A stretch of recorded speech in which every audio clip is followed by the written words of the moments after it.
Hi guys, welcome back to Geeky Bat. Sorry about my voice, I've been getting sick again. No bueno. Alright, today we're going to make some optical illusion art. We're going to start with a really cool project.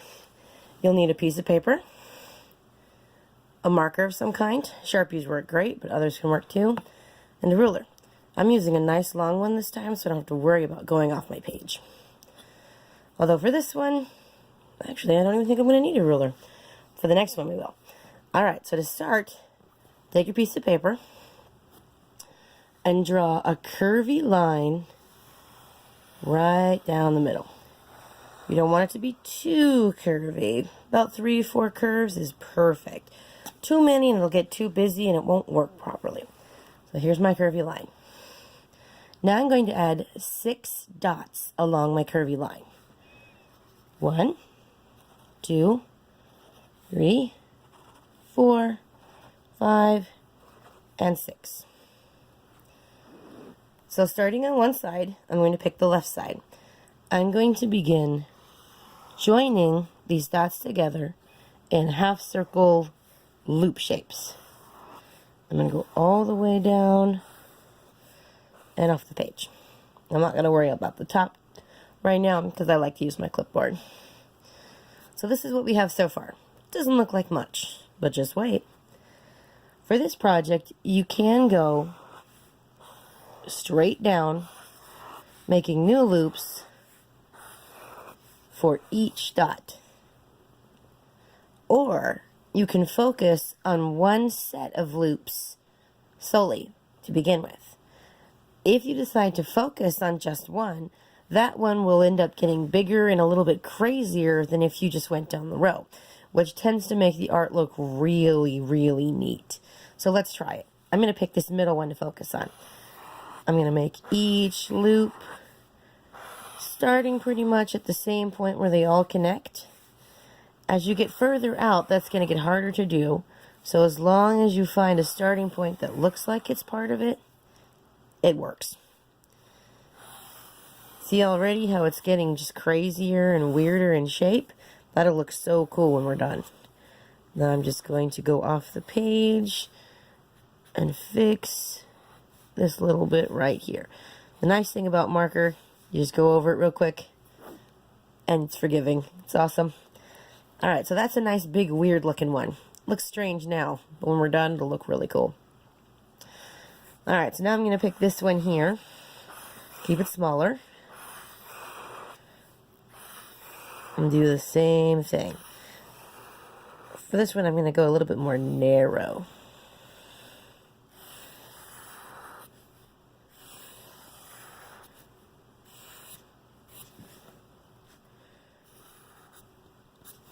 Alright, there's 2 of them.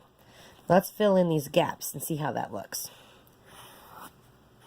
The gap ones are even easier to do than the big ones because you can literally just go side to side and connect them.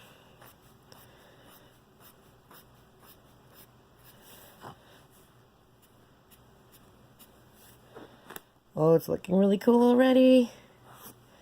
I'm going to fill in this one.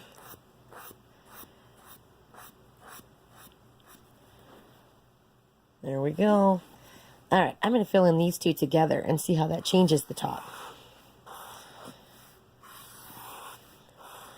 You can go one and then the other, or you can go back and forth.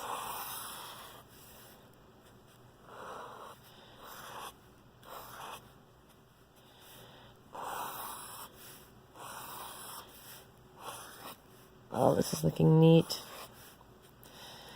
So optical illusion art is also called op art.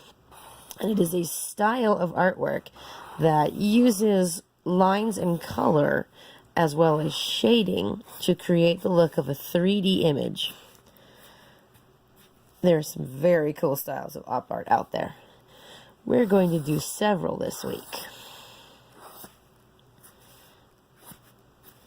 Alright, now we've got one side done. It's looking pretty cool, but it doesn't quite look like op art yet, does it? It's because we have to do the other side. The other side is exactly the same, except we're going to make our loops this way. And we can go ahead and get started by doing that all the way down. for each one. Boop. Now we're going to carry the pattern all the way over. So what I like to do is focus on the skinny ones from this side first, because we've already got these nice big fatties down here. If we keep focusing on them, they'll keep being fat and it'll actually look kind of weird. It looks really good if the thin ones are thin on one side and then get chubby on the other. It makes a really cool, like, tornado effect. So I'm going to start with this guy here. And you don't have to worry about your lines even being a good shape. They can be big old bulbs or they can be little skinny crescent moon shapes. It all looks cool. So now he was skinny here and he's over here. So I'm going to pick this guy next because he was a real skinny one on this side. And I'm actually going to move him this way. The really neat effect to this art is when you color it.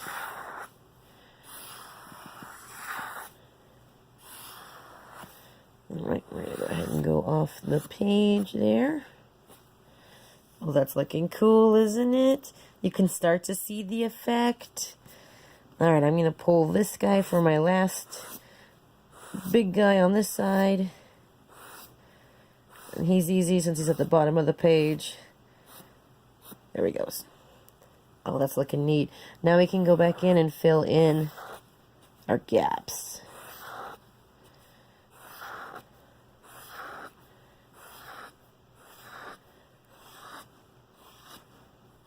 There's one.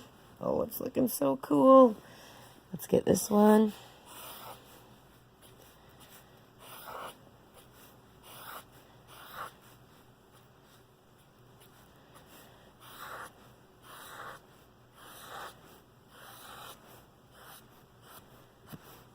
Boop.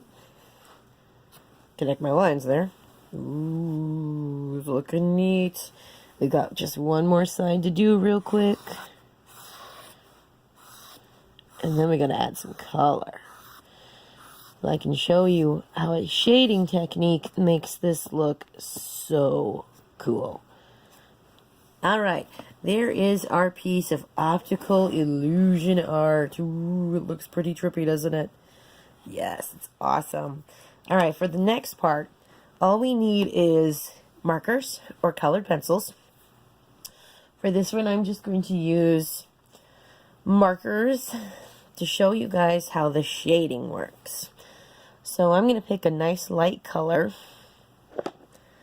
Oh, let's do, maybe a yellow. Yellow's an easy color to shade, so let's do a yellow. We've been talking about primary colors in class, so we're going to focus on yellow. So I'm going to take this middle color right here, and I'm going to color it either with a marker or a colored pencil, a light color. There it is, plain yellow. Doesn't look like much. The way to make this art pop is to come in with a slightly darker color. For colored pencils, yellow shades really well with orange. So I'm going to come in with a little bit of orange. But I'm only going to put a little bit of color here on the sides and leave yellow in the middle. There we go. And this is a shading technique that makes it pop. You can already see how it's starting to look a little bit 3D. Let's put a few more in here. Let's meet some other colors. Let's see. Let's do a light blue. Right next door.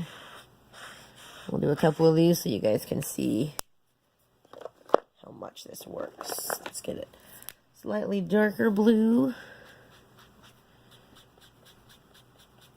And add that just to the sides. Oh, it's looking cool. Let's do some other colors. Let's see. How about some pink? That's a nice bright pink.